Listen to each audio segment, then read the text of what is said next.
Well, for analysis on this, we're joined by News 24 sports journalist Khanyiso Tshwako. Khanyiso, good evening. Thank you so much for joining me. Appreciate it. What are the chances of Banyana Banyana this evening?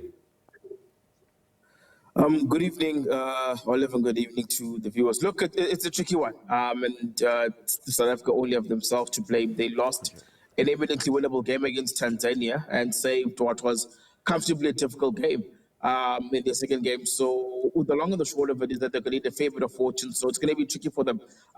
You play tournament football with the view that you do not want to put yourself in a position where your fate can and will be decided by another team, and that is unfortunately what Banyana have done by failing to get maximum points in any of the first two games. So look, it's going to be a difficult game for them, and they will do well to get past this game. Yeah, importantly here is Banyana Banyana's defense has been left with a lot to desire. In both matches, the blame seemingly falling on their deep field defense and the goalkeeper coming off the line way too early. They've had two different goalkeepers across the two different matches. Is that something you anticipate they would have fixed?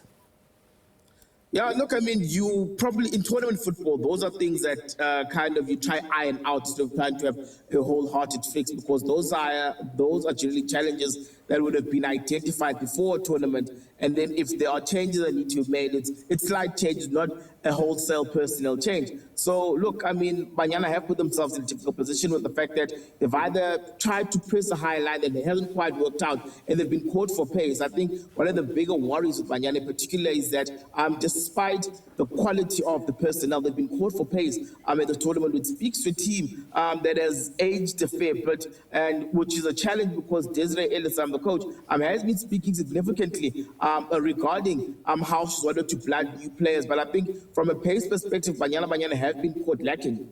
Yeah. What is it that you anticipate Burkina Faso to bring to this match tonight? And does Banyana Banyana have the answers to the strengths of Burkina Faso? Look, Burkina Faso do come across as the weakest team in the group, but again, when you are under pressure like a team like Banyana is, you don't want to put that at the back of your mind that you're playing the weakest team in the group. The idea is to go out in that particular game and try to get as many goals as possible. But remember that one of the tiebreakers, actually the key tiebreaker here is head-to-head. Where they're already behind. For an example, you look at Tanzania, because they've lost against Tanzania. So already it puts South Africa on the back foot in that now they need to actually score several goals while also not conceding, as you rightly said. They've conceded 4 goals across the 2 games. So scoring a lot of goals is the first port of call for Banyana in this game. And the second part is actually keeping a clean sheet. Okay, let's talk about that. What are the calculations here? What is the necessary goal difference for us to be able to advance on 4 points? So Banyana now are -1 in terms of the goal difference. So they're probably going to need a 3 to 4-0 win out of this particular game. So they've scored 3, they conceded 4, so they're -1. But however, though, you don't want to be reliant on what transpires out of the other games, because I mean, for example, a Burkina Faso has a goal difference of -2. So already, if there is a goal difference issue, Banyana could get past it. But remember that if Banyana win, they go to 4 points. So already there is the possibility of eliminating Burkina Faso. Where it becomes a challenge now is that it's Ivory Coast Tanzania result, because if Tanzania get a draw, they'll qualify regardless of what Banyana do because of the head-to-head. So I think it becomes important for Ivory Coast actually beat Tanzania, because then it's going to become very tricky, because Ivory Coast get a draw out of this game, they get 5. Then if South Africa then actually, if Tanzania loses, if Tanzania wins, then South Africa are probably going to need quite a comfortable win to ensure that they actually get past Ivory Coast on head-to-head, because they drew their match. So if Banyana Banyana wins this 2-0 at the very least, and Tanzania loses or draws, worst case scenario, they get a draw, an all-0 draw, Banyana Banyana would still make it through on a 1-point goal difference there. No. Remember, it's head-to-head. So if South Africa and Tanzania are tied on points, South Africa will then be eliminated, because tiebreaker, the head-to-head is the first part. Remember that South Africa lost to Tanzania. So it's head-to-head first, then it's goal difference. Oh, my goodness.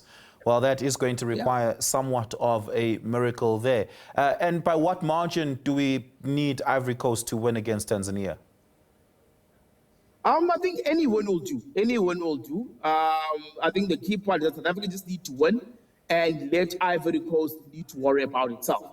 Or, I mean, Tanzania could still win the game. And if South Africa win by a comfortable enough margin, Ivory Coast could still be eliminated. Because remember now, between South Africa and Ivory Coast, that particular elimination will be down to goal difference. Because from a head-to-head perspective, they drew. South Africa's issue is with Tanzania with getting a point and them winning, because Tanzania getting a point out of this game will progress regardless of what South Africa does, even if South Africa win. So it's either a win for either side will actually work best for Banyana. Yeah, Khanyiso, thank you so much for breaking that down for us. Really complicated, but really necessary. We'll be keeping an eye on that match starting at 10 p.m. this evening.